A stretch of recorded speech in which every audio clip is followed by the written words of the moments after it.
Listen, I wish my dad could pay for a movie. I would make it. I'd even let you be in it. Yeah, I'd so be in it. Not like a big. I would put you in like a small role, like a cameo, where people are like, "Is that Dan Goodsell?" And then you're gone. You're out of the movie. I'd Bronson Pinch show that bitch. Hey, watch him with Dan and Tony. Hey, watch him with Dan and Tony. It's like watching, yeah. Welcome to Hate Watching. Oh, no. Reset. Welcome start to Hate one. Watching with Dan and Tony. I'm Dan. I'm Tony. Here we go. This is our final Halloween episode, so we picked a fairly current movie. I picked a fairly current movie we watched, and now we're going to talk about it. I picked Ghostbusters Afterlife. 2021, clocking in at 2 hours and 4 minutes. The reboot of the third reboot of 12 reboots. Did you ever watch the cartoon? I mean, as a child, for sure, but never. Yeah. It was never like Teenage Mutant Ninja Turtles level. You know what I mean? Okay. So I watched it because it was on Saturday mornings, but I didn't really care. But I did have action figures from the cartoon. So. Did you have the car? Yeah, I had the car. We also had the firehouse, and then we had there was an Egon that would open his, like you push the button on the back and his mouth would open and his tongue would flip out. And I don't know why, but that was like my favorite one. It was like, because he's yelling, and his hair would lift. I don't know. It's a thing. You're waiting for that to happen in this movie, and it just never happened. I was just waiting and waiting. I mean, it was CGI the whole time. Egon could have done anything. So done by his son directed it, and did Dan Aykroyd write it? Was he a co-writer on it? The writing credit. I know he was a producer. I don't know if I was paying enough attention during the credits. I'll be honest. Oh, okay. Well, that was our buddy Todd who said that he hated this movie. He said that the second credit song after the Ghostbusters song, I don't know if you got to that, but he hated that more than anything. That was like maybe the thing he hated the most about the movie. Oh, you got to tell me that beforehand. I'm never going to stick around that long into the credits. I fast forward to see if there's clips, and that's it. I know I'm a bad person. I don't read credits. Oh. This was one of those movies that I started watching it, and I was like, wow, I like this movie. Oh, wow. I like the kids. I like Carrie Coon. I like the mom.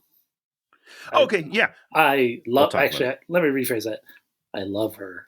She's like one of my favorite actors. I love. She was in The Leftovers, where she was incredible. She was in Gilded Age, where she was incredible. Didn't see it. She was in this, where I would say, in general, she was incredible. So I loved her. I love the girl that plays Phoebe. I don't hate Finn Wolfhard like you hate Finn Wolfhard, but Finn Wolfhard... Finn suck hard? Yeah. He was kind of not even in this movie. That's the whole thing. He's just there. And I feel the same way about Stranger Things. He's just filling space. Like, he doesn't ever do anything where I'm like, oh, okay, I get it. I get Finn Wolfhard. I don't get it, man. I do not understand it. Great hair. I'll give him that. Yeah. Just wonderful, wonderful hair. Very jealous. Other than that, just kind of around. Yeah. He drives the car in this, and he drives I think he drives the car. I think that's what he does. He drives the car. A couple times. Drives the car. Can't drive. I don't know. So I'm like, I love these three people. I mean, not, whatever, Finn, whatever, but I love the mom. I love the daughter. Yep. Interesting relationship, interesting setup, interesting location. It's gorgeous. This is a Steven Spielberg movie done now. That is correct. And do we want to talk about that real quick? Sure, we can talk about that now. So here's what I don't understand, Dan. Okay. Ghostbusters, 1980 ? Right? I think it's 84. 84. I think that's what it's just on the thing. It's a movie. Yeah. Right? It's just kind of like, it's a movie about four dudes. It's kind of funny, not really. Yeah. It's kind of boring, but it's like a real movie, right? Yeah, it just sort of clumps along and does its thing. Yeah, it does its thing, and that's great. I'm not a huge fan, but I don't hate it. It's a fine movie. Then we fast forward 2016. They totally changed the genre, and they go full blockbuster comedy. Right? Everybody hates it. Yep. Now, a few years later, they once again completely change the genre and make it a Spielberg children's movie. Yep. And everybody likes it all of a sudden. Did people like this? It made enough money that they greenlit a sequel. Oh, they did. Okay. I don't know if that's still happening, but when this came out, they said they greenlit a sequel. Okay. Yeah, I watched the first half of this movie, and I'm like, this is a good Spielberg movie. I'm liking this. I'm liking what's happening. I think it's a fine Spielberg movie, but continue. And then you get to the second half of the movie. Sure. And it just goes like this. Ooh, like all the goodwill that they built up of me in the beginning, it just disappears with... I mean, I don't like saying the cash grab, but just the demands that this be include the original Ghostbusters. It's like the original Ghostbusters are what ruined this movie. I don't know if they... To me... I didn't. Okay, let's just go. I didn't like this movie very much. I didn't hate it, but I didn't like it. Yeah. I just thought it was, again, just kind of fine. It was just kind of there for me. It was a Finn Wolfhard production. That's how I feel about it. It just took up space in my mind. Okay, let's recap to everything you said, because I want to have like a point counterpoint type of thing. The mom character, hated it. Hated her character. Okay. She's a terrible mother. Okay. And I mean, I appreciate what they've done with her and Phoebe in like making it a tenuous thing. And then they kind of rekindled it. But here's the thing. That mom has no interest in anything that Phoebe does. Absolutely zero. No. In real life, that they don't come together. That's not a thing. They hate each other. They go the other directions. It was too much. Women, a mom and a daughter that are like that, it's not happening until they're in their 20s, sadly. Exactly. Yeah. Phoebe will go away to college. She'll come back. She'll be like, okay, now I understand. I'm an adult. I kind of understand where you're coming from, which is, I mean, it's fine. But I felt like the mom was too anti-science for having such a science-oriented child. To me, Finn Wolfhard made perfect sense as her child. And that's where it was weird to me. But I will say, Dan, we were 20 minutes into this movie and I looked over at Naomi and I was like, who is this woman and why don't I know her? She's very good. Like, I don't love what they're doing, but she's very good at it. Why have I never seen her before? We looked her up. It just turns out we haven't crossed paths. Yeah. She's been around. I've been around. We just don't meet in the middle. Phoebe, incredible. This kid's amazing. Unbelievable. She kills it. You didn't mention Paul Rudd, which I am offended by. Oh, because he's the only reason I made it through the movie. But I mean, the two of them were, I don't know, the two of them were just always interesting to watch. And the choice of how they approached Carrie Coon was too much to try and make her distracted, make her,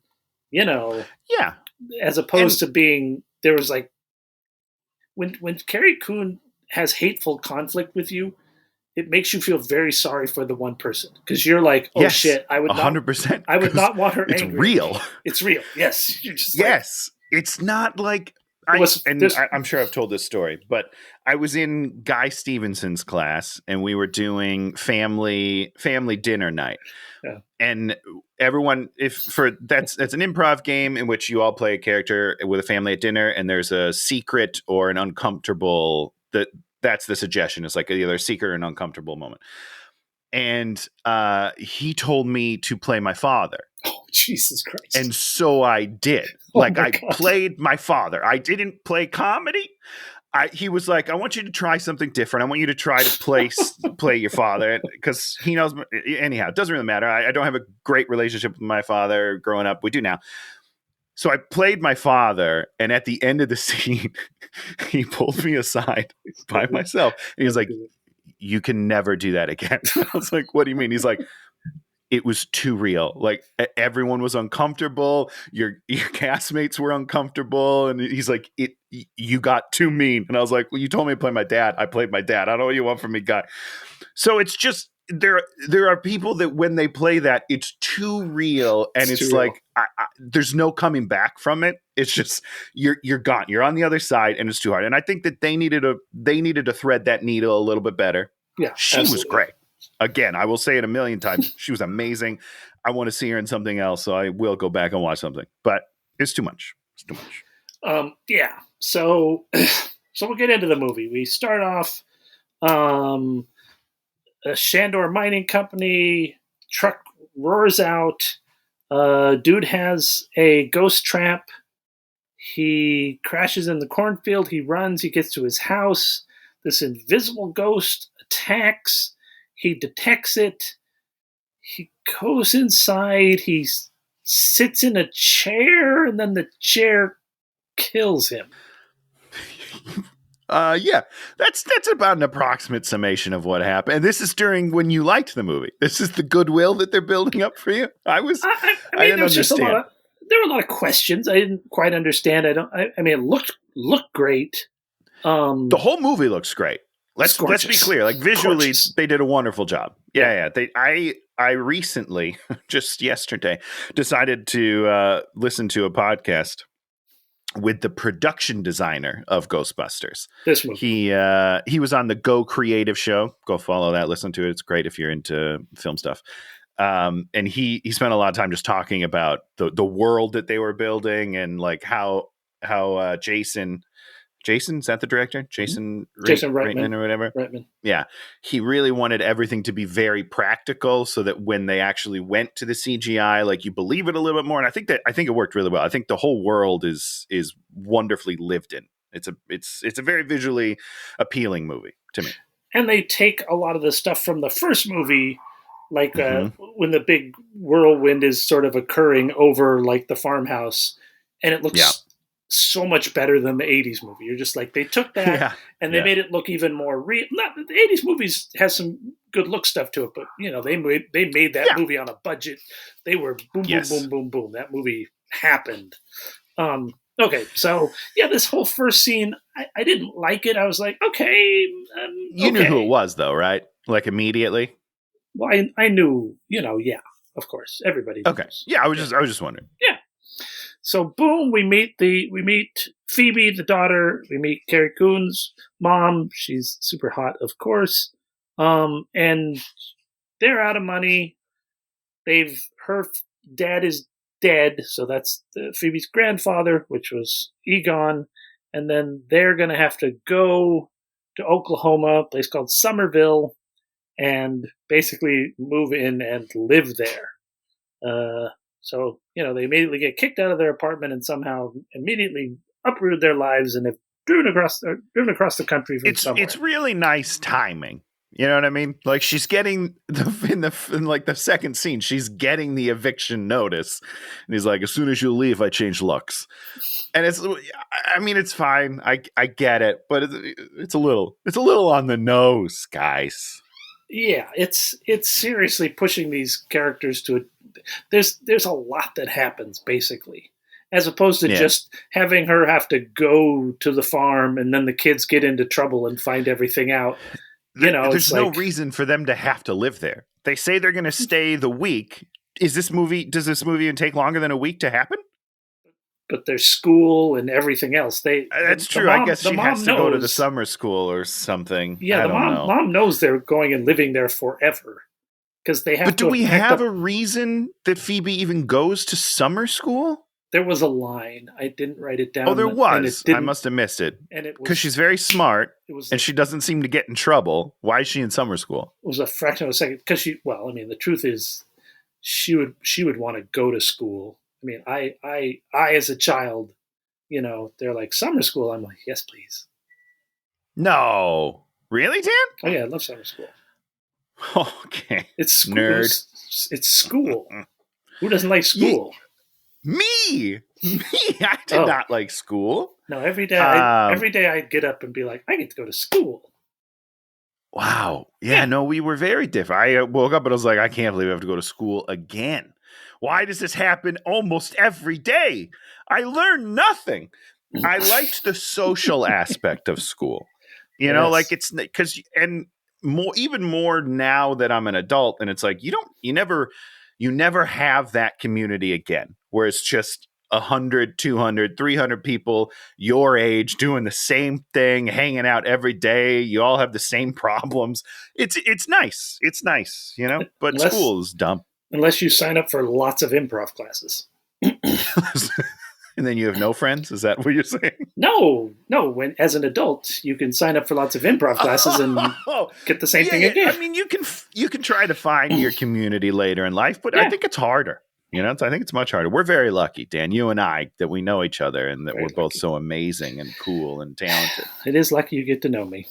For you. Lucky for you. I say it every day. I tell me, I wake up in the morning, I say, Naomi, I'm so glad I know Dan Goodsell.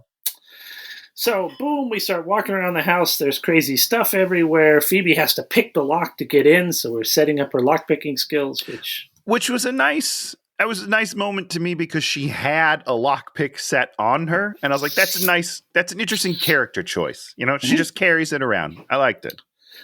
Inside, stacked books, and they have this like one shot where Phoebe's walking around, and she's taking it all in, like in a real serious. They give her a moment to take it all in and start to begin to process. So later on in the movie, when she does stuff, you're kind of like, well, she's been processing all this, and it's not just out of, you know, there are plenty of like people having skills out of the blue. Yes, there are in extreme amounts. And that's the other thing is this movie's a lot like Goonies. But not like Monster Squad, because Goonies is bad and Monster Squad is great. Continue, Dan. Well, I saw Goonies when it came out as a teenager, and I was like, oh sure. I kind of, you know, you just like this movie, you sort of start liking it, and then you get to the end, and you're like, oh, pirate ship full of gold. Spoilers. Sure. Dan, people have never seen it before. So this movie sort of does the same thing. Boom, you know what movie doesn't do that is Monster Squad. Yeah, great. It makes perfect sense because they're in a monster club. They're obsessed with monsters. And then guess what? They fight monsters. It completely makes sense. A to Z. It's amazing. Best movie of all time. There's an earthquake. Mom says it's probably just fracking. They're stuck here. Phoebe, under the chair, finds the ghost detector. And I was like, I liked how cheap they made it look. They didn't make it look good. Yeah. It was a piece of plastic, and it went like. It didn't feel like new technology. No, you know? It felt like some junky piece of plastic that he put together that served a function. I was like, okay, I'm good with this. Then we have Janine show up, who's Annie Potts' character from the original Ghostbusters. For no reason. Confusing. For no reason. Yeah, confusing. I still don't understand it. Looking back, why was she? Why? I don't understand why she was there. So you'd be like, oh my God, it's Annie Potts. I mean, I understand. They leaned very heavily into nostalgia. Another thing that I don't like as much as the 2016, where they were like, fuck the old movies. We'll let them have a cameo and then we'll kill them. Spoiler alert, they kill Bill Murray. I don't understand why she's there. Even in the conversation they have in the movie, she doesn't seem to have a reason to be there. She has no reason to be there. She's just there and she's like, yeah, well, I used to kind of run the money. Oh, by the way, there's no money.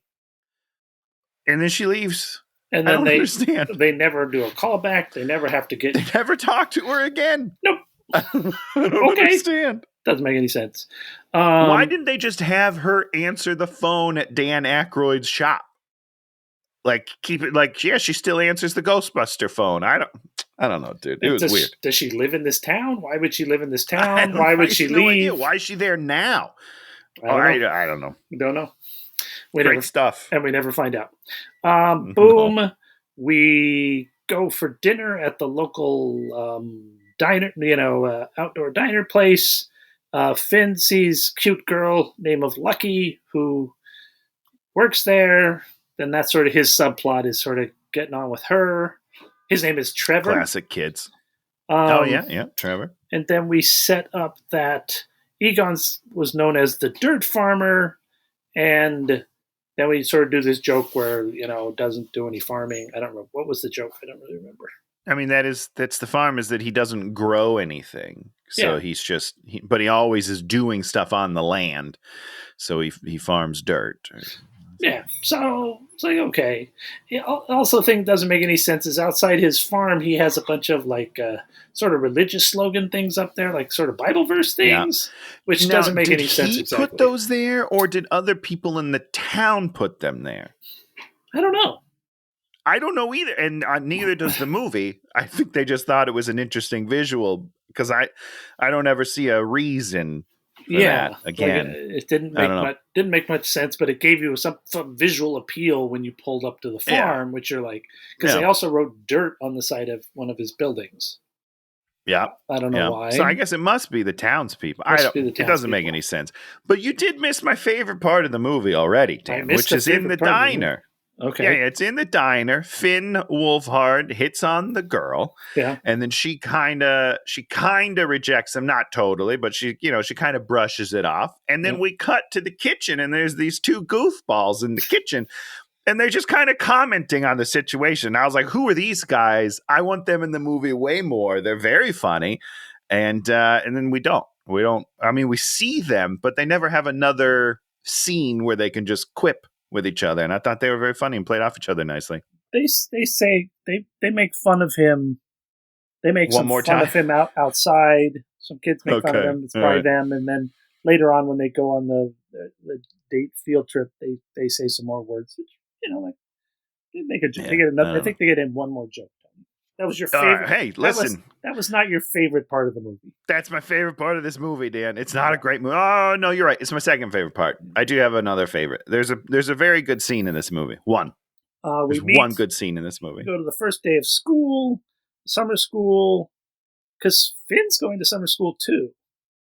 Yeah. I don't get it. I don't understand. They meet Paul Rudd sort of at the door, and then Carrie Coon meets Paul Rudd, and they have an instant connection, and you get to see two actors doing acting, and it's just their relationship. And you're like, oh, wow, look at that. I'd buy it. I bought everything about their relationship, and it was cute, and I wish we could have ended this movie still like existing in their cute relationship, but they blow it up as hard as they can.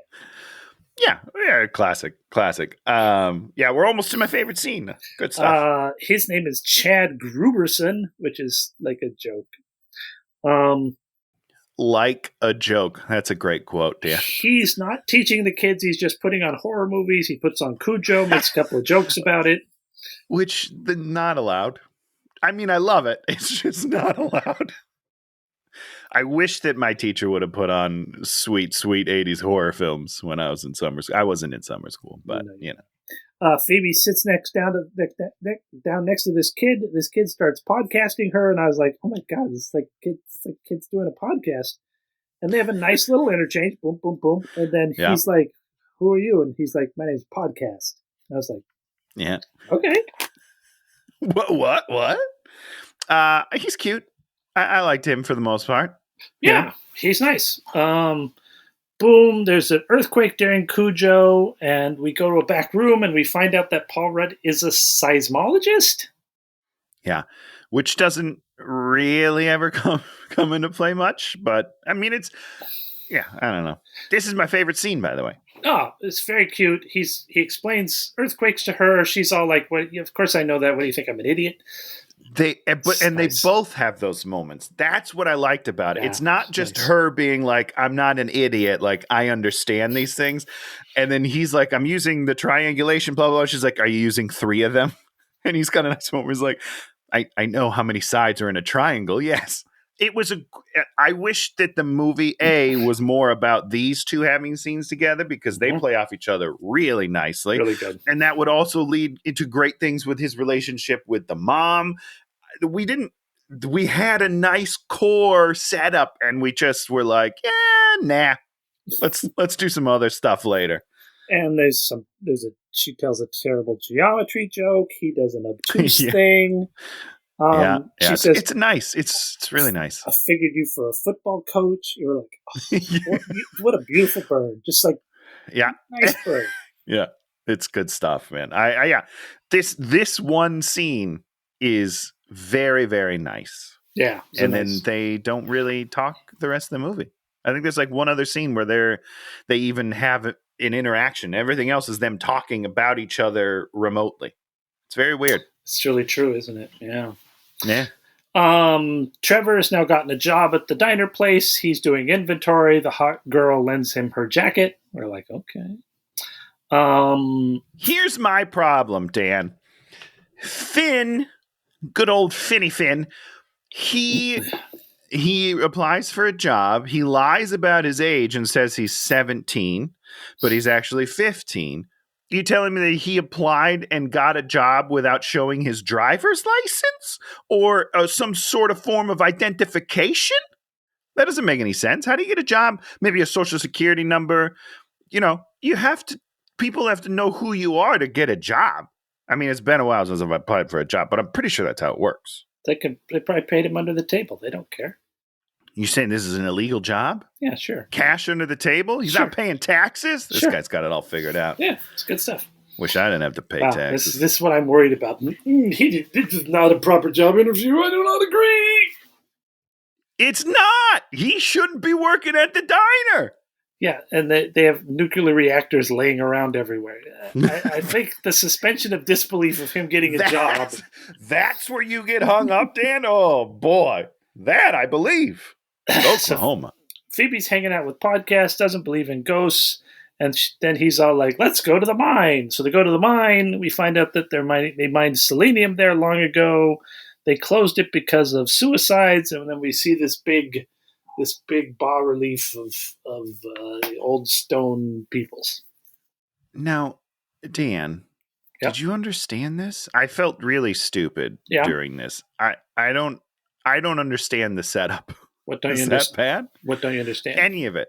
What does that have to do with Gozer later? What does that have to do with the town? I don't understand any of it. Well, because the building in the original Ghostbusters movie was built to these magical specifications so that it would bring Gozer there. And they use a special kind of metal in the building so that the building would be able to resonate or something. I'm sure there were words. And so it's a frequency. So the same dude is the dude that's in the glass coffin. He's the same dude that built that building. So he is also doing the same thing here. Oh, okay. All right. But then what does that have to do with the suicides? Why were people suiciding? Just because of the ghosts. It doesn't matter. They just had to give just because of the ghosts. They just had to give a reason why the mine shut down. Okay. All right. Good stuff. Finn Wolfhard finds Ecto-1, and then he's going to, with his limited resources, no money, and no known abilities, going to make it so that Ecto-1 runs again. Oh, okay. Okay, yeah, sure. Do your thing. Podcast gives her a drive with his podcast.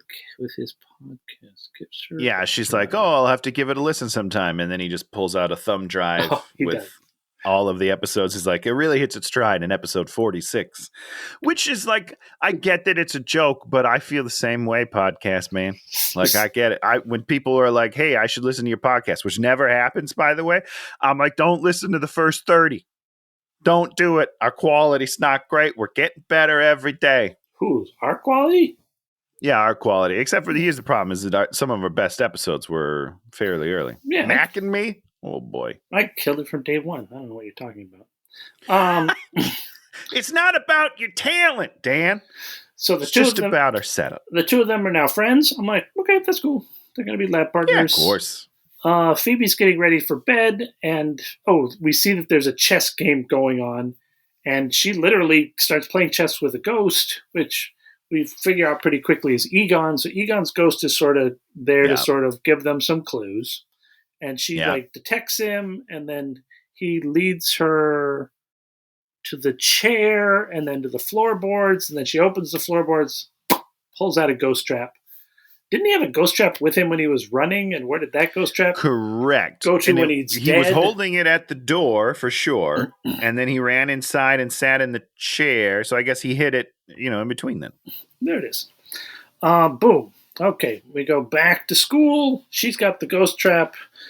Paul Rudd's like, oh, nice replica. And then they're like, oh, no, this is real. And then he takes them back there and shows them the video. I'm like, okay. Now, I guess I buy it. It makes me sad, but I buy it. Why doesn't everybody believe in ghosts? Because we've had proof of ghosts. It's not like now where, there's people are like, oh, I've seen it. Like there was literally video footage of ghosts and people catching them and a giant ghost walking through the city. Like those are all things that really, really happen.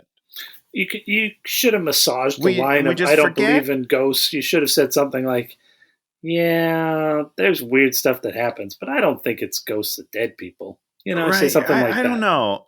I just feel like there's unequivocal proof, and yet we're still, but maybe that's true. Maybe that's real. Maybe people are that thick, I don't know. People think JFK is coming. No, RFK, not RFK. JFK Jr. is coming back from the dead and going to run for president. Oh, okay. Well, good luck. Good luck to him. So, boom, shows them the video. Oh, so they're outside and they set up the trap on Paul Rudd's car. They hook it up and they mess with it and they go boom. They open it up and release an evil ghost and it goes wow. It was the ghost that was chasing him that killed him.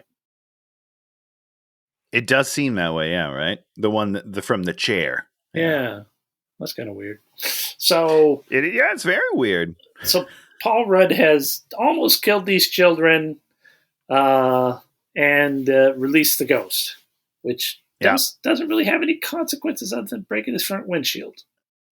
Not really. No, but he's got a nice joke when he's like, we should leave. Something about being liable. I don't know. I don't remember exactly what it was, but it did make me laugh.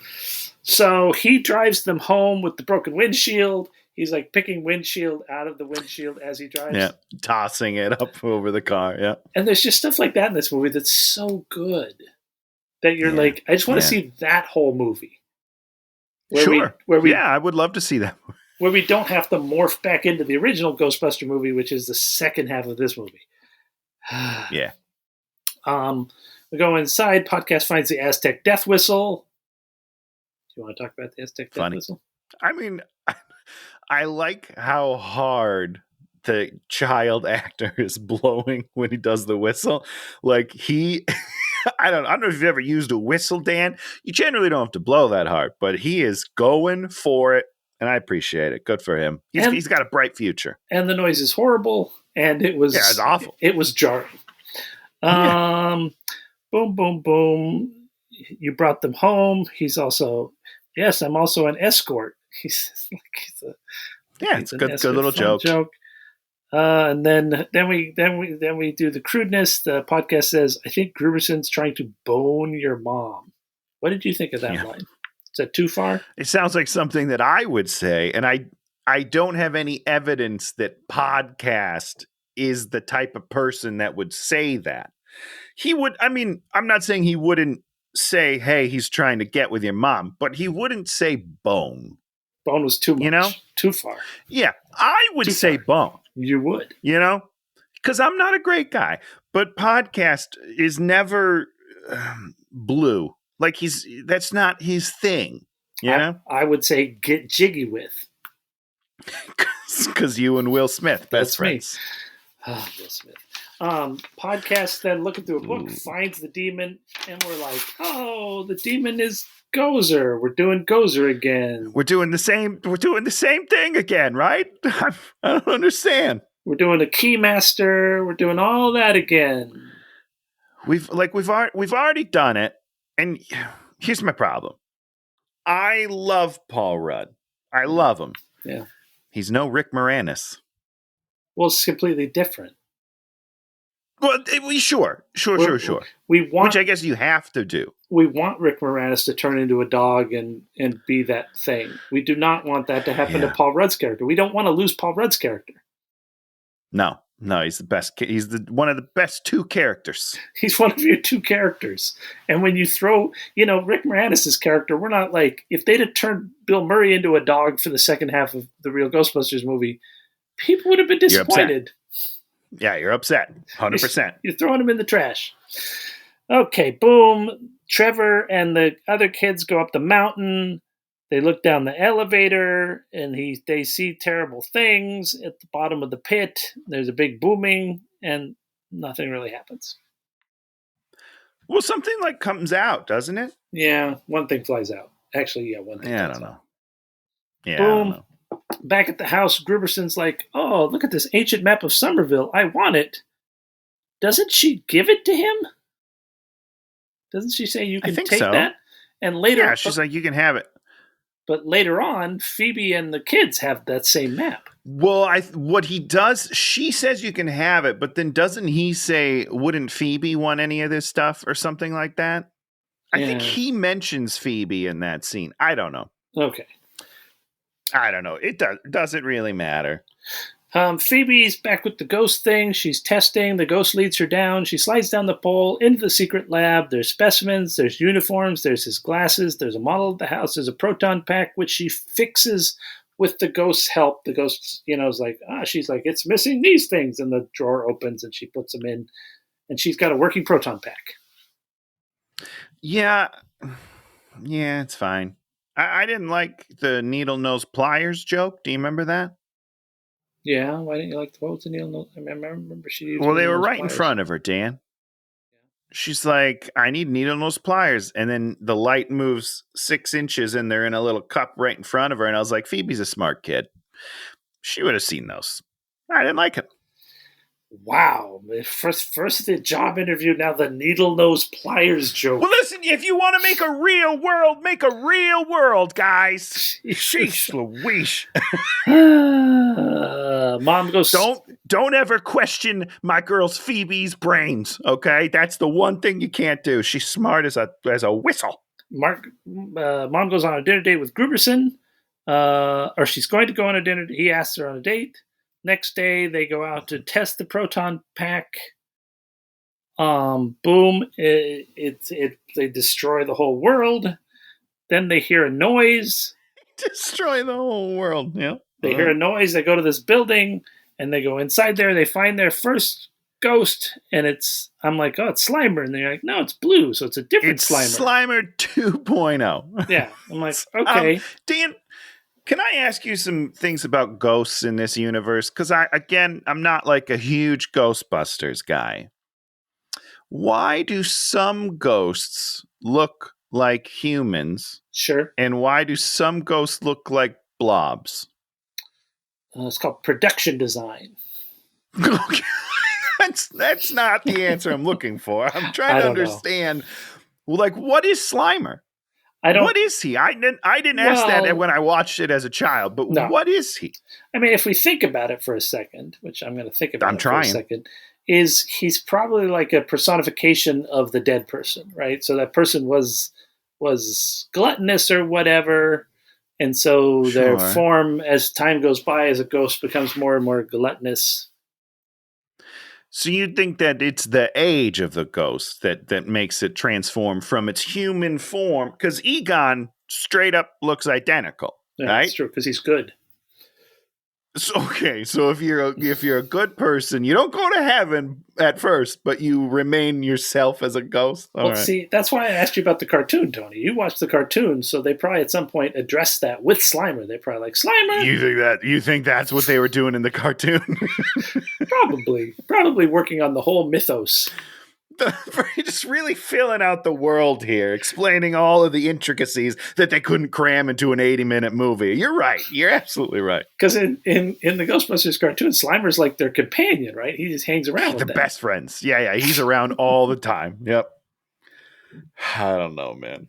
It's weird. So they see the blue Slimer, and he's eating metal pipes. Podcast blows the whistle, then he yells back at them. They proton it. The trap fails, but they just sort of get away. Yeah. What Everyone gets away. What did you think of Muncher? I like Muncher. We find out his name is Muncher. They call him Muncher. Yeah, I mean, Muncher's fine. It is, when it first happened, I was like, okay, so this is the Slimer of the new movie, which makes sense because we're doing the same bad guy, so we have to have basically the same story, right? I mean, it's fine. I spent a lot of time wondering, A, what is he? / what was he? And then why does he eat metal? Why is this ghost a metal eater? I don't know. I don't know. Because it solves a end of second act problem. Okay.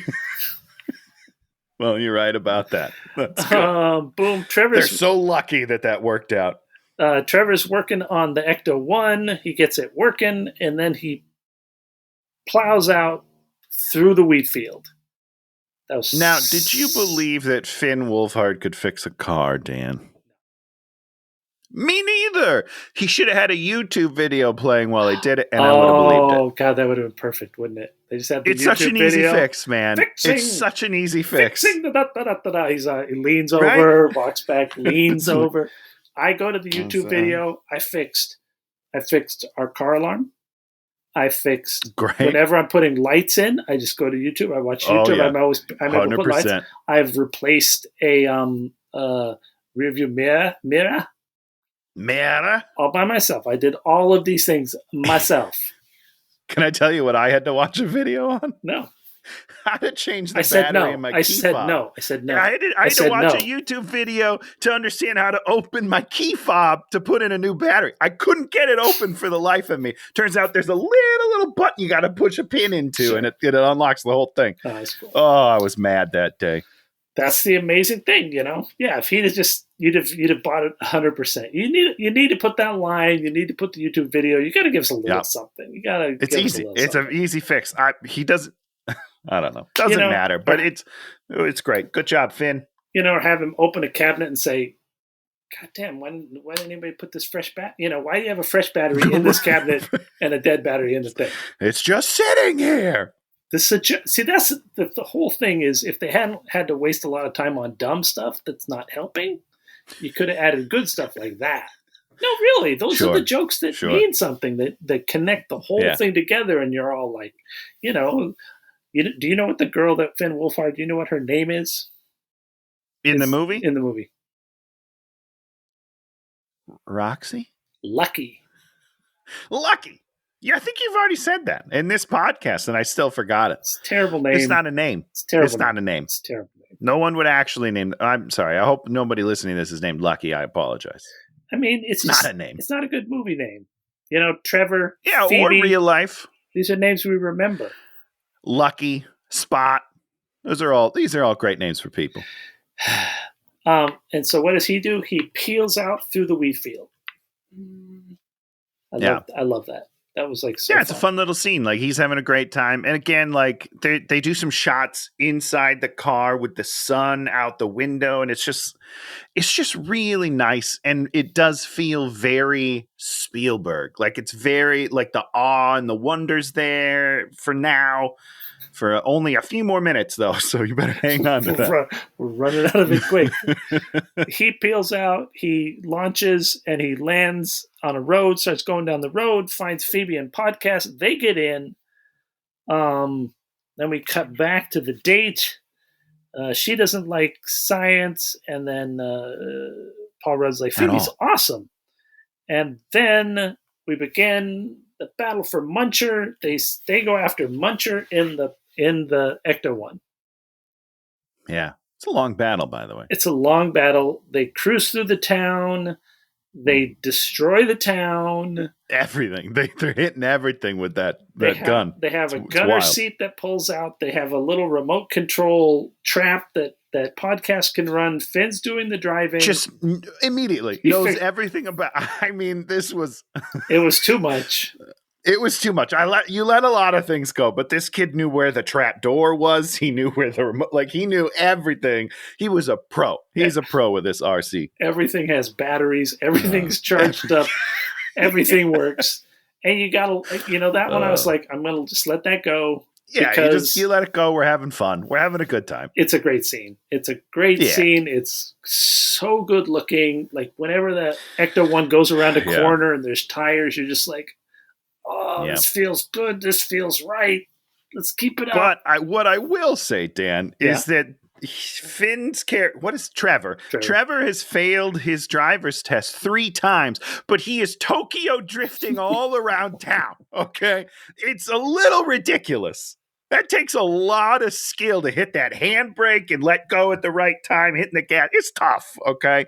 That was a little much for me. They should have said he failed it 3 times because he wasn't old enough to get a driver's license. Give us something really funny. Something, give us a joke out of it. But all of a sudden, he went from not being able to parallel park to just whipping around like a maniac. It's great stuff. Eventually, right before they reach this bridge, they capture Muncher and they swing in the chair. Just the production design on the gunner's seat it's so cool. It's so cool. It's just so fucking cool.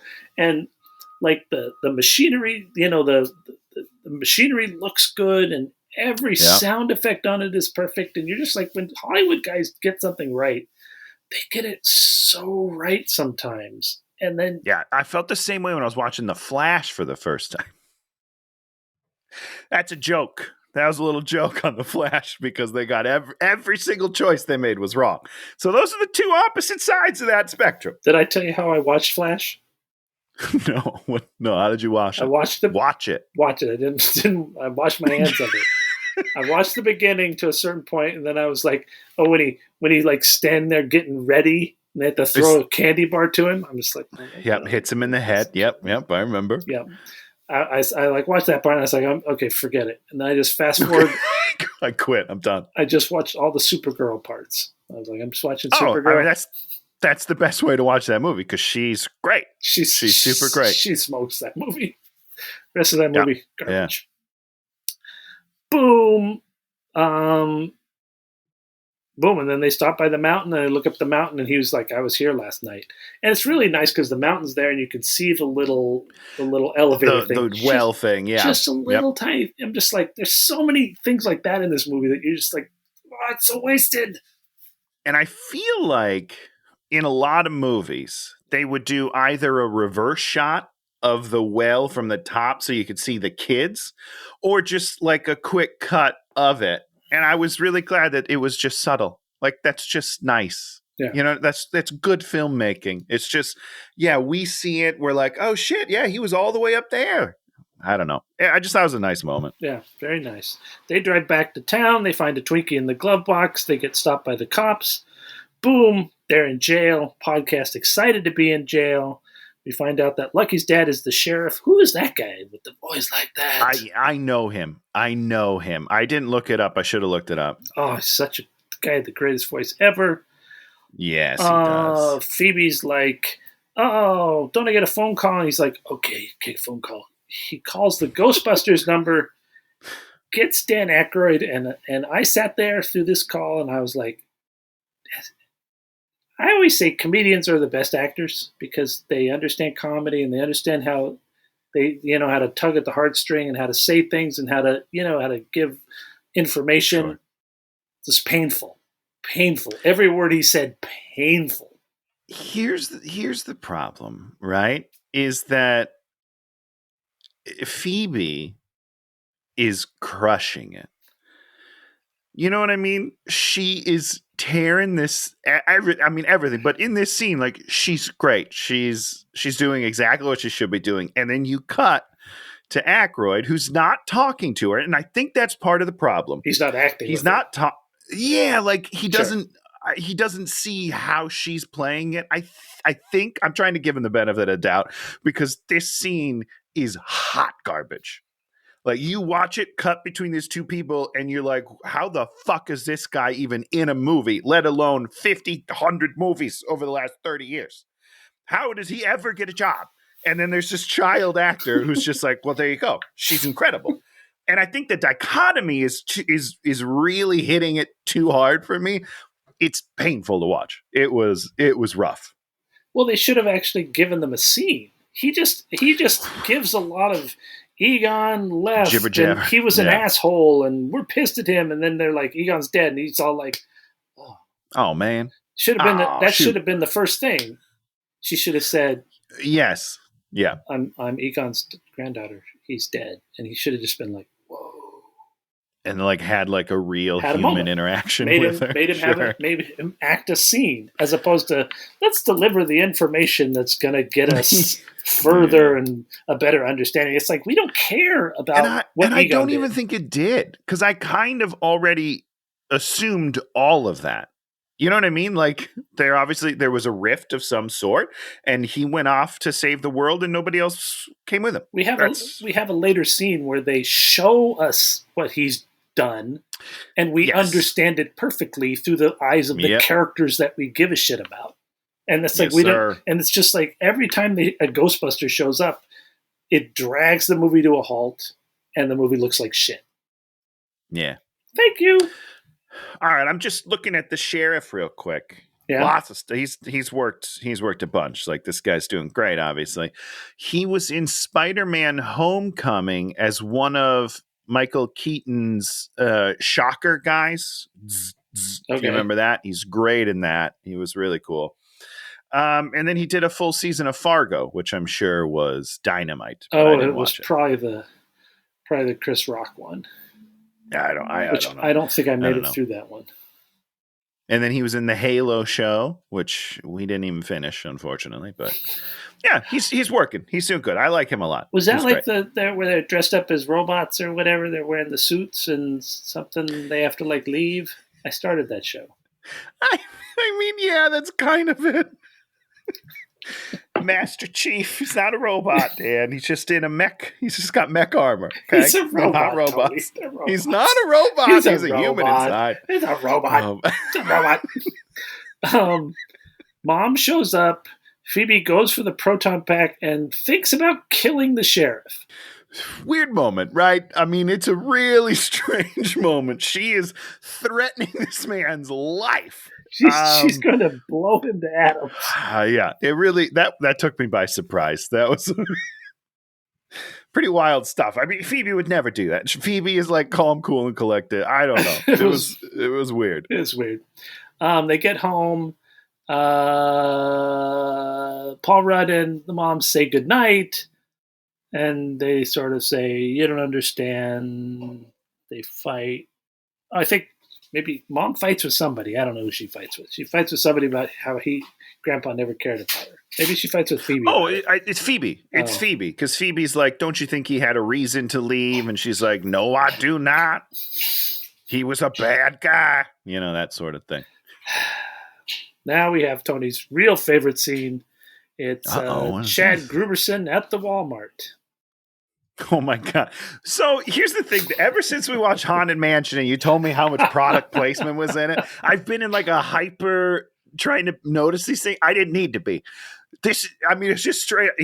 It's a wide shot of Walmart, the signs in it, and he walks in, and then he starts naming different products on the fucking shelf. And I was like, what is happening? He stands in front of a Baskin Robbins shelf, just full on Baskin Robbins. I was laughing so hard. I mean, they really sold out. And just this one scene, I feel like they crammed all of their product placement into this one little 5-minute scene. It was wild. It was a Baskin Robbins freezer case. It wasn't a shelf. I'm sorry. It was a cold shelf. You ruined me. You ruined the movie for me, Tony. You broke it. And so what happens, Tony? What happens in this? What happens in the Walmart? I mean, I can tell you literally what happens. I don't know why or how, but suddenly he's at the marshmallow aisle and mini Marshmallow Man monsters. Stay Puft Marshmallow Man. All the marshmallows turn into Stay Puft Marshmallow Man. Then they ride on. And they start killing each other and cannibalizing each other. I don't understand what's happening. They start making themselves into s'mores on grills that are hot and working. Doesn't make any sense. And then the demon dog is there, and then it runs after him, and then he runs away. And this is like one of my favorite things in the movie. He runs away out there. There's his car. He dives into his car through the empty front window. Yes, sir. Amazing. Just because, they're paying attention to some things, and it's really nice. Are you going to explain it to me? What? The Marshmallow Men. What? Why? How? What's happening? Oh, because they had to put Marshmallow Men into this movie. No, don't give me some stupid executives like, how can we work those marshmallow in? We go to Walmart and they all come to life, and it's a hilarious Walmart. run. I love it. Well, cha-ching, cha-ching, cha-ching. I'm going to tell you what it really is. Okay, and it's terrible because it's the thing I hate. It's in Gremlins. You remember in Gremlins? Okay, I think maybe it's even in Gremlins 2, or maybe it's Gremlins 1. They like take over the TV station, and there's like this montage of hilarious things that the Gremlins are doing, even though the Gremlins could never do any of these things, and they don't make any sense. That's what it is. It's that same sort of 80s. But how are they alive? I don't even understand how they're alive. How is the first one alive? Bring me back to the original. Oh, Dan. What it was. How does he become a thing? They manifested. Gozer gets into his brain and then manifests something that he loves, and then makes it into something powerful. It's a bit. It's okay, we need something big. Oh, wouldn't it be funny if this happened in New York? And and even the way you're saying it's at least motivated, right? Well, I don't understand. It's emotionally motivated in the movie where they're exactly. They're all like, all three of them or four of them are standing there, and they're like, "Don't think about anything." And then Ray thinks about the thing. And he's like, "Yeah, I did a thing. I did something wrong." And they're all like, they all get pissed off. And so it is an emotional moment. It doesn't make any sense. And sure, I don't need it to make sense in a way that's like, oh, this could happen in a world. But I need to understand they just pop out of a package. For no reason. I don't even, who's making them? I don't understand, because they're not ghosts, right? Dan, it doesn't make any sense. He's not even like, oh boy, I love marshmallows. Marshmallows are my favorite thing. I'm going to get some marshmallows. He's just walking by and he sees a marshmallow bag moving. It's weird.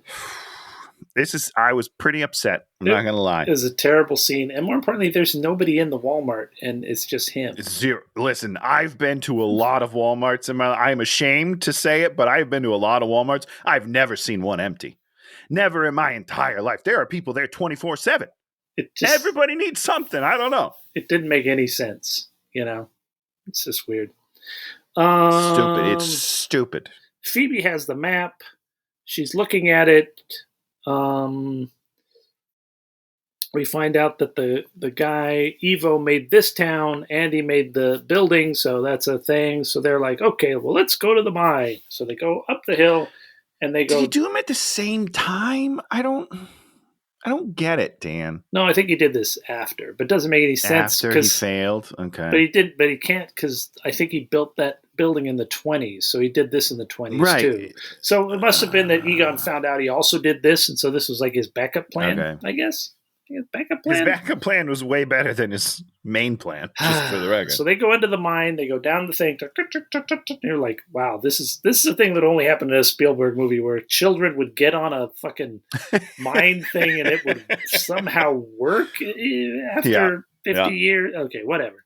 They get down there, they find the dude's body. There's all these carvings, and you're like, wait, hasn't anybody ever seen this before? Then they find like the body of Ivo Shander in a glass case. Perfectly preserved. And you're like, wait, somebody saw this and didn't tell anybody? And nope, I don't know. People would.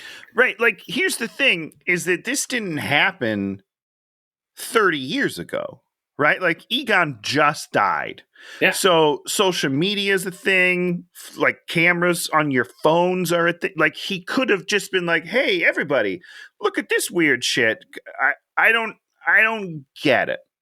It's too much available information that everyone should kind of have. They're making fun of him for being the dirt farmer, and it's like, you live in a town that has a level of archaeological sites that is insane. Yeah. sitting Yeah. here. I mean, maybe they made this stuff after. I don't know. I don't quite understand. Whatever. It doesn't make any sense. Phoebe No, it does not. sees the dates on this thing and is like, 2023 or 2021. It's a countdown. 21. Then there's a death pit. There's noise from the death pit. The ghosts start coming up, and then boom, all these proton pack things start firing into the pit and drive them back down. Great. It's like Egon has set this thing up. They understand that Egon has been here the whole time working on solving the problem. And so really... All by himself. All by himself. And really the people that should solve this problem are Egon and the kids and the family. That's who should solve this problem. Yeah. We also see that Ivo's alive, and then they get out of there. And then yes, Phoebe says he's been standing guard this whole time. He sacrificed everything to protect the world. And you're like, this is beautiful. We cut back to the farm. Mom has the ghost sensor, takes her into the lab. Boom. There she sees a photo of herself and a whole photo wall that Egon has been keeping of her. Really, like a serial killer. Shut up. Really emotional moment. Unless you're Tony, you got emotional. I was like, this is dumb. I didn't like it. Like he wrote like little notes by all of them, like a serial killer. I'm surprised there's not like, string attached to everything. I don't know. It's dumb. I didn't like it. But I'm glad you liked it. I'm glad it resonated. They should have set it up even better. It's like, like they should have said, it should have said, he sent, didn't he ever try and contact you? And she should have said he'd sent birthday cards, but he couldn't. Something. He couldn't. There's a better way to modulate this as opposed to the serial killer board. You're correct. Yeah. And then she gets attacked by fog. The kids get home. Mom is possessed. This is when the movie went to garbage for me. I'm like, you just threw you're one of your three good characters in the garbage for no reason. Yeah. I mean, two of them, really. Well, eventually. We just know one right this second. Well, because Paul Rudd got taken at Walmart. Oh, yeah. I guess we knew Paul Rudd was taken. I don't think you quite know what happened to Paul Rudd until this scene where you're like, oh, this is what happens when the dog gets you. Yeah. And I'm just like, this is disappointing. Yeah. She eventually flees. We see then Paul Rudd, the ghosts are coming back up the mine. Paul Rudd's on there with possessed eyes breaking down the defenses. I was like, yeah, I guess.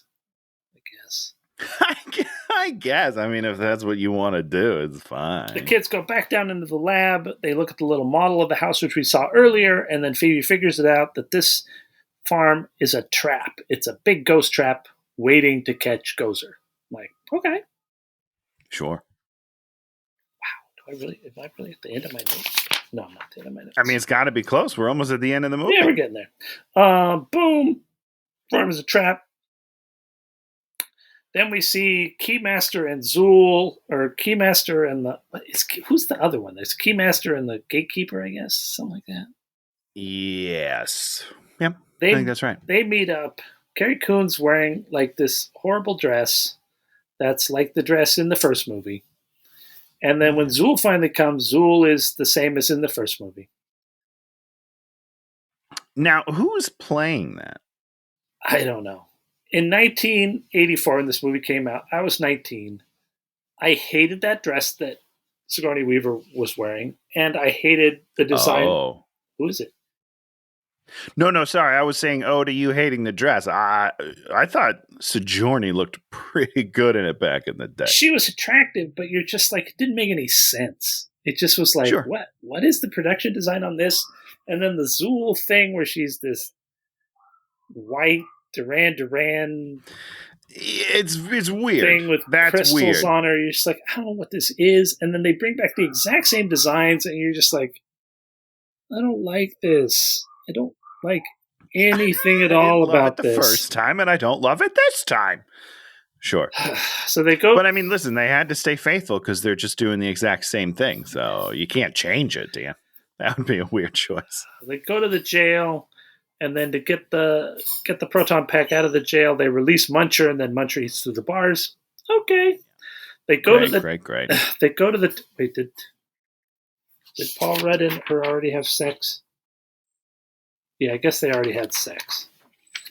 Oh, they did do it. Okay. Oh no, they had sex. The two of them had sex, and that releases Gozer or Zool. Got it. It was terrible. Yeah. It was offensive to the characters. It was unnecessary. They didn't have sex in the first movie. I don't understand. That's okay. Yeah. Why are they having sex? Why, it doesn't make any sense. It's rude.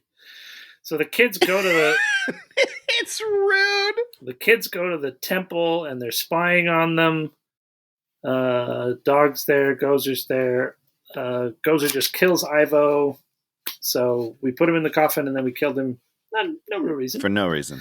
Yep. Ghosts run wild in the town for about 30 seconds. Gotta say, Lady Ghostbusters, Ghosts in Town, 1,000 times more interesting. Yeah. Hello.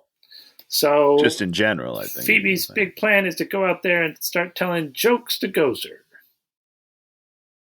While Podcast dog does something. Traps one of the dog monsters, which frees Mom. They grab Mom, get Mom in the car.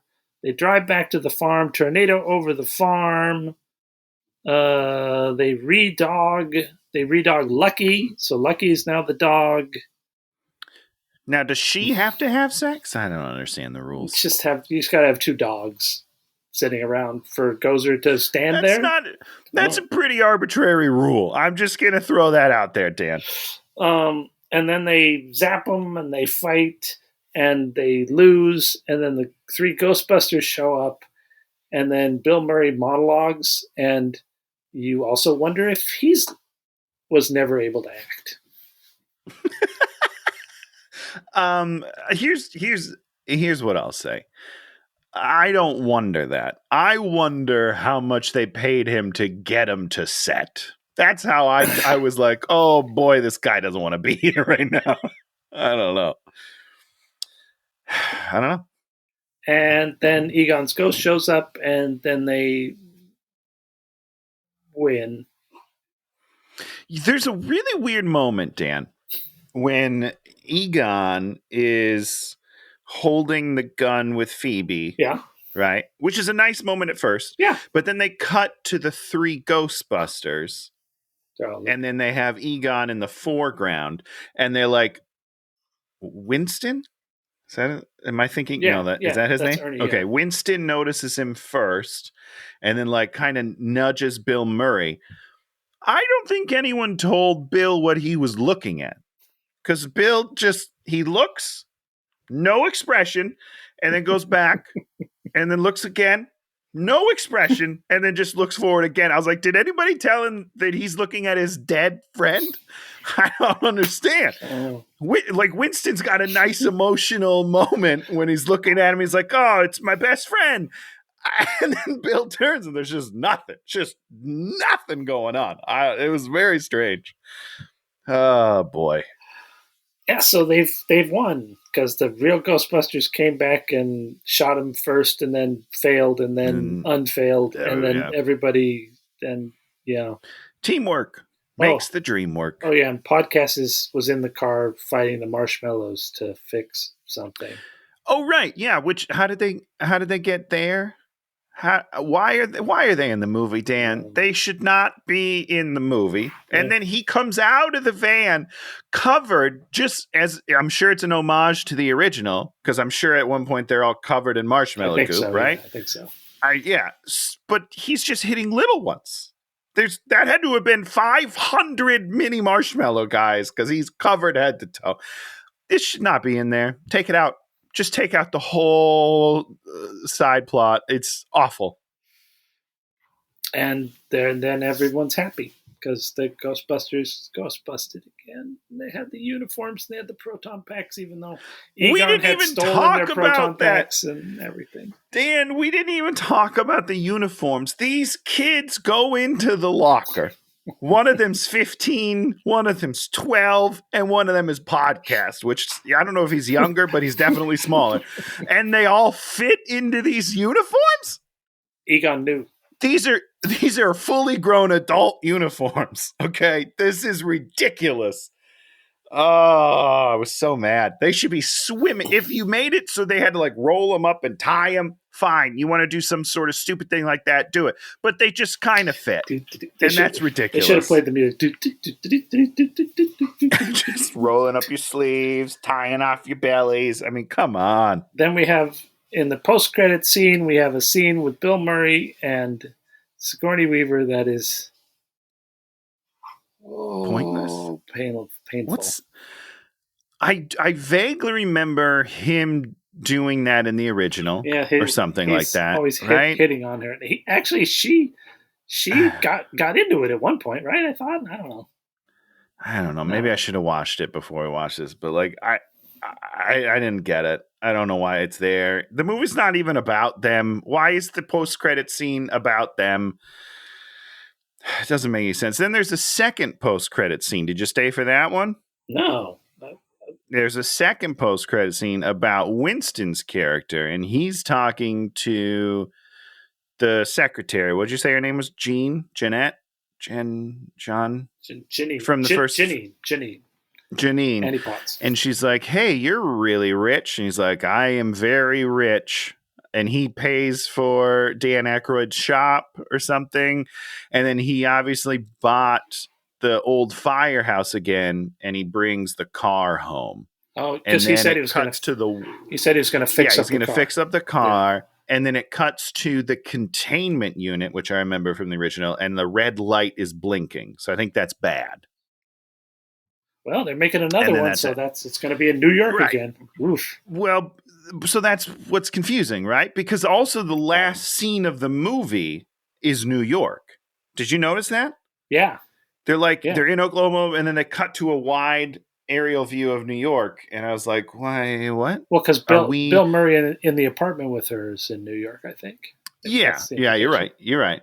But like, are we going to ignore Oklahoma now? Are we back to the original Ghostbusters? God, I hope. What's not. happened? I hope not. So it's just very weird. It didn't make any sense, and I was like, this. As much as I hated the majority of this movie, this just like sullies everything you just did.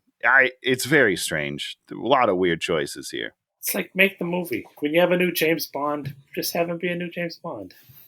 Well, but in their defense, I'm going to come to their defense just a little bit. They tried that, Dan. They made a new Ghostbusters, and everybody hated it for no reason because it's brilliant.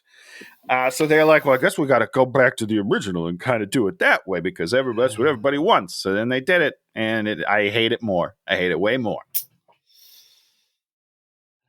Anyhow, now tell me, Dan. Yeah. Because like I said in the beginning, this again a very different movie from the original Ghostbusters. Sure. It's a different vibe. It's a different genre. Sure. Just like the 2016 is different. I mean, they're obviously very different from each other as well. Which one do you prefer, Dan? Which one do you feel like they did a better job at making the type of movie they were aiming for? See what I'm saying? I mean, Ghostbusters. Not which one you think is a better movie. Ghostbusters 84 is the best one. No, I know. We're not talking about the old ones, okay? They're dead. They're gone. All right?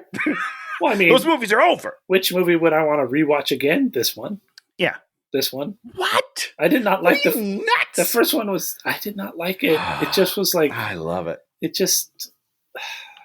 No, I didn't like it because I mean this. I love it. This. It's great. I just. The relationship between McCarthy and what's her name I thought didn't work and didn't make any sense. Kristen Wiig. Yeah, look not. I get it. It's not a relationship I liked, and this one at least has really good acting in it.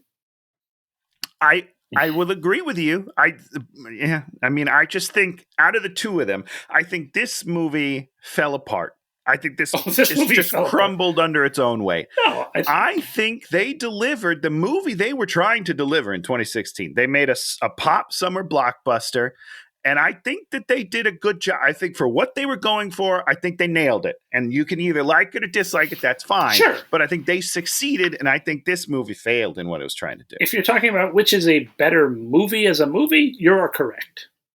All right, but I'll take that. Yeah, I'll take it. I agree. They made the movie they wanted to make. It's not a movie I want to see, so I have no interest that's in fine. watching it. This movie's a movie I won't I'd force you a second time. I forced you one time, and that's it.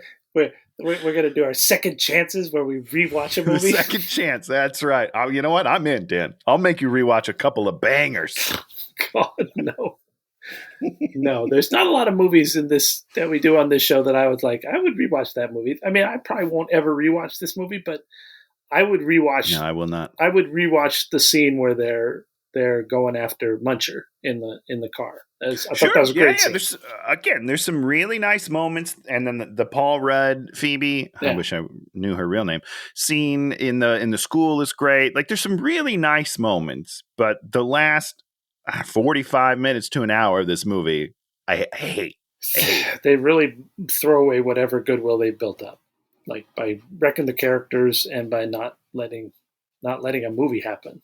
You know, it's like, let 'em As opposed to the 2016 one, where the final hour and a half is like great, because that's when Chris Hemsworth really shines and just knocks it out of the park. Unreal, this guy. Anywho. Now we talk about something we liked, and I think you go first. You go first, Tony. What do you got? All right, I'll go first. It's been a tough week. I just want to. We have we live in the greatest media landscape ever. I am not. I never run We are out in of different worlds. good stuff to watch. We watch so much good stuff. I lose my mind how much good stuff I watch. Did you try watching Goosebumps? Oh, it's bad. It's not good, Dan. Oh, I was looking forward to it. I've been looking forward to it for a while. And here's the thing. We only watched one episode, and I was like, I need a break. I can't. I'm mad, and I don't want to hate it. So we're going to watch another episode tonight, and I'm hoping it gets better. Justin Long is barely in the first one, and it seems like he's going to be in it more going forward, and he's kind of the best part of the show right now for me. The main kid is horrible. He's so bad. He's so annoying. I don't understand how he got this part. And he drags down everyone around him. When they're in scenes not with him, they're fine. When he's on screen, I want to just punch myself in the face. And I need to give it another shot, knowing what I know now. But I hated it, man. Hated it, and I was really looking forward to it. Did I talk about the Golden Bachelor yet on here? Yeah, you did. I did. You can't talk about it. It still again. continues to surprise me. I cried again last night. I didn't see anything good this week, Dan. We're watching Totally Killer tonight for our movie night, and I'm very excited.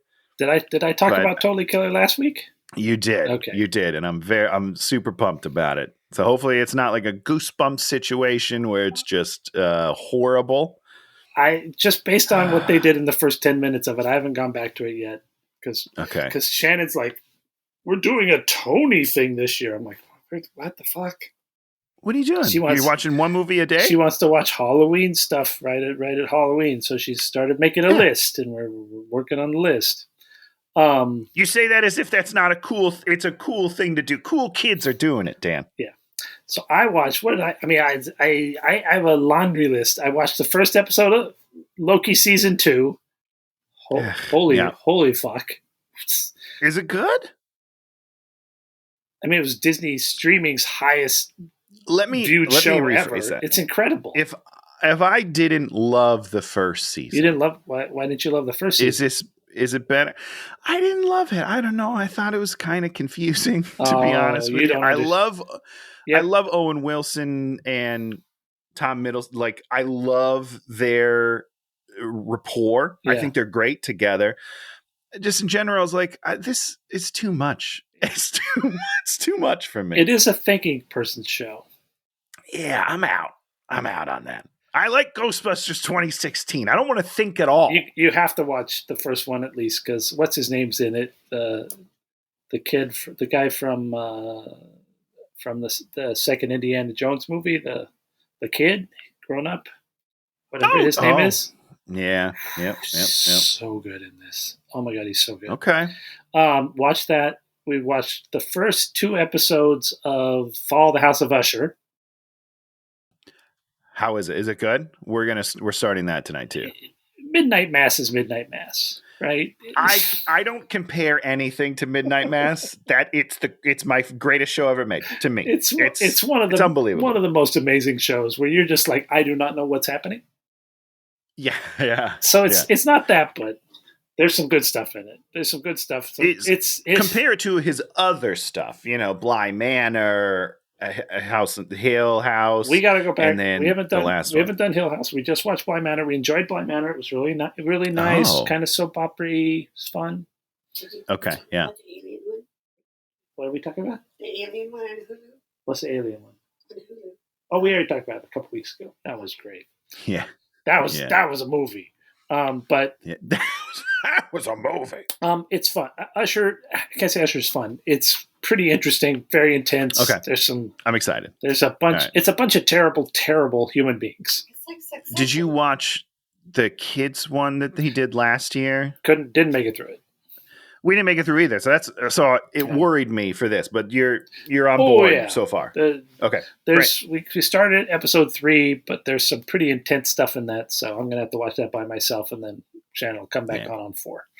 Watch that. I watched that. We watched Reptile, which is the Benicio del Toro detective movie on Netflix. I don't know anything about this. It's like it was good. Good solid. Like Netflix, you'll watch a Netflix and you'll just be like, how did this get made? Why? Because like with HBO in the old HBO days, you're like, I will watch anything they put out there because of the high quality. Netflix. Yeah. You were hoping Netflix would be like that. They're not like that. You never know. No, they're the opposite of that. Yeah. They're all over the board. Reptile comes in a solid 8 out of 10. Benicio del Toro just Benicio del Toroing it all over the place. Justin Timberlake is also in it, and Alicia Silverstone, Michael Pitt. I mean, this is a solid cast. I'm going to say this. I love Justin Timberlake. Not enough of him in this movie. I feel that way in my life in general. I think I would like more JT. He's a real good dramatic actor, real good comedic actor. You just like, he's so it's a real jackass. And there are probably like 2 or 3 other things I watched this week that I liked. I liked everything this week. Besides the good stuff. Yeah. Wow. What must that be like? Because I don't watch piece of shit Winnie the Pooh horror movies, Tony. You're like, listen. Let me find the shittiest movie ever that everyone says negative things about. And I'm going to spend 2 hours like Naomi. She's been so mad at me that I've been talking her into watching these terrible ones. She's like, "You're wasting our October." Yeah, maybe a little. I'm sorry. I apologize. Did you watch Barbarian? Oh yeah, we saw Barbarian. Okay. I love Justin Long. We're big Justin Long fans in this. And why haven't you bought Cobweb on Vudu so I can watch Cobweb? That's supposed to be good. Wait, what's Cobweb? I think you told me about Cobweb. Yeah, I'm sorry. I'll get on it. There's like good movies that people say positive things about, and you're watching goddamn Winnie the Pooh horror movie. Listen, you have to watch it once in your life. It's crazy. No. it's wild. I met a guy at the show I did last Sunday. He's the voice of Optimus Prime at Universal Studios of the walk around game. Optimus Prime. Yeah. I wish I could do that voice. That'd be so cool. Yeah, it's pretty cool. It says it takes 3 people to run them. One guy does the voice, one guy's in the suit, and one guy does little thing. Oh, interesting. Things. Yeah. Wow. But because of your review of the Winnie the Pooh thing, I was like, do not see that movie. It's supposed to be terrible. So your punishment may have saved another person. See, there you go. I'm happy to help. He's probably going to watch it anyhow. Let's be honest, Dan. Probably will. Especially when, if he's like me at all, if someone tells you don't watch this, it's really bad. That makes me want to watch it so much more. Like, how bad can it really be? Let me see. I've seen a lot of bad things. Let me give it a shot. That's true. You finished watching all of the Shades of Grey movies, so there you go. You better believe it. So solid stuff. So next week on the show, we're going to do our summer wrap up. Now, my question is, there was one movie on there, which we'll have to talk about it, and we'll have to find this out.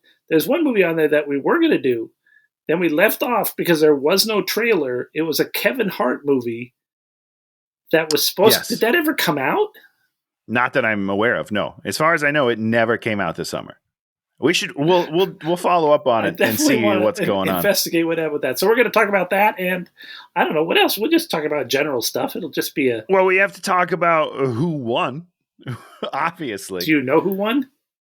Not yet. I haven't done my research yet. Okay. But I'll do the research this week, and we got to talk about which movies were worse, especially in our matchups. Who did the worst movies, and then we're gonna go over our top 5 and bottom 5 that we did, or did we do 3s? I can't remember. I don't know. And then I'm probably just gonna complain more about The Machine. I'll probably round out the show by complaining about that movie again. I like that movie the more I think about it. I know you did, Dan. That's why I have to keep telling people how bad it is. No, actually, I take that back. I like Bert the more I think of the more distance I get from the movie. I'm interested to see what his next movie is. I'm not interested at all, but I'll see it. Also, there you go. There's some money in your pocket, Bert. Go Bert. The Machine. He's the Machine. It's a true story. It's a true story he's told 100,000 times, and they made a movie about the story just in case. Can't believe it. I tell the same stories all the time, and no one gives me movies for them. Unbelievable. So if you like what you see, give us a thumbs up. You can subscribe, or you can also leave a comment. Leave a comment. You can leave a comment, or leave a comment. Leave a comment. If you want to leave a comment, just leave a comment. What should they do, though, Dan? What should they do? Leave a comment. Leave a comment. I love it. And we'll be back next week to do our summer blockbuster roundup, and then we're gonna head into November times, and Tony's gonna come up with another movie. We're gonna have to be smart or be. I can't do it. Yeah, okay. Don't promise things that we can't deliver. We're gonna have to do all those Thanksgiving movies like we always do at the Thanksgiving times. There's got to be something we could do for Thanksgiving. I'll think about it. I'm going to think about it. Think about Thanksgiving movies. What could they be? Gobble, gobble. Our gift to you is a movie you don't want to watch. We've saved you that pain. So we'll see you next week. Goodbye, everybody. Hey, watch him!